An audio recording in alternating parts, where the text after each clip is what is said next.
My favorite way to start any party is a charcuterie and cheese platter. It's a great way to start sharing with your guests. So we have some delicious pickles, some bread, a few different types of cheeses, and a few different meats from the Co-op Deli, and we're gonna show you how to start kind of assembling a really great balanced charcuterie and cheese board. We're gonna start off with our cheese. And so I've chosen 3 different types of cheese, kind of a sharp cheddar, a beautiful camembert, which is probably one of my favorite cheeses. The cheddar, we're gonna give it a few different slices. The camembert is something you wanna kind of keep in a bigger chunk and then just put a little knife there, because if you pre-cut it, it's gonna kind of drip because it's a triple cream. And then we also have a blue cheese here. Some people either love blue cheese or they don't, but it's definitely a great cheese to kind of round out your cheese board. With the blue cheese, I like to just kind of put them in little kind of chunks and just put them on your board like that. So now we've got our 3 cheeses on here. Again, we have kind of a sharper cheddar, we have quite a creamy piquant blue cheese, and then we also have a camembert, which is nice and creamy, almost like a brie. So now we're gonna start putting our meats on here. Again, I've chosen 3 different meats, one being kind of a pretty straightforward salami with a little kind of pepper on the outside.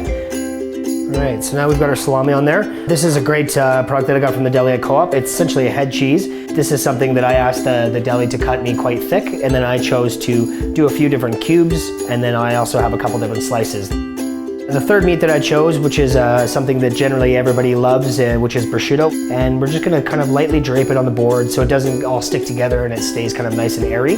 So from here, we have beautiful baby dills here, and we have some McLaren's gherkins, which are basically just little kind of mini pickles. And we're just gonna spread them all around the board. It doesn't have to have little piles, it can really just be kind of sporadic. And then we also have some nice little pickled onions here, slightly different kind of flavor from the other ones.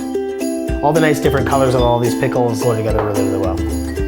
One of my favorite things to eat on a board, not on a board. I can sit on the couch all day and eat all of this, and they're perfect for a charcuterie board.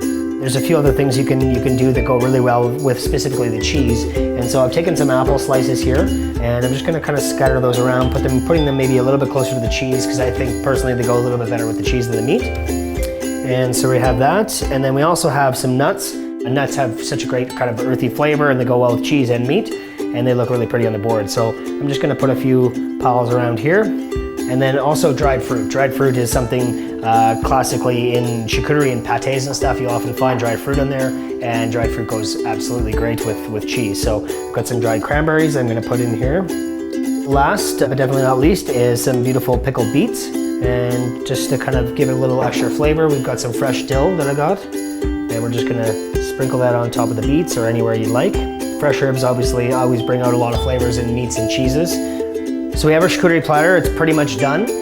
We obviously need something to eat this with, and so I bought a baguette from Co-op, and we have made some little gratinis or croutons that we call them, and then also grilled bread goes really, really well with the cheese. And then last, I always put some nice mustard. This specifically is a mix of Dijon and grainy mustard, so I just bought the 2, mixed them really well, so you have that kind of nice little pop with the mustard, but then you have a little bit of heat from the Dijon. And here we have our finished charcuterie and cheese platter. Super easy to put together. It's definitely gonna impress your guests, all from your local Co-op. If you want this recipe and many more, go to coopfood.ca.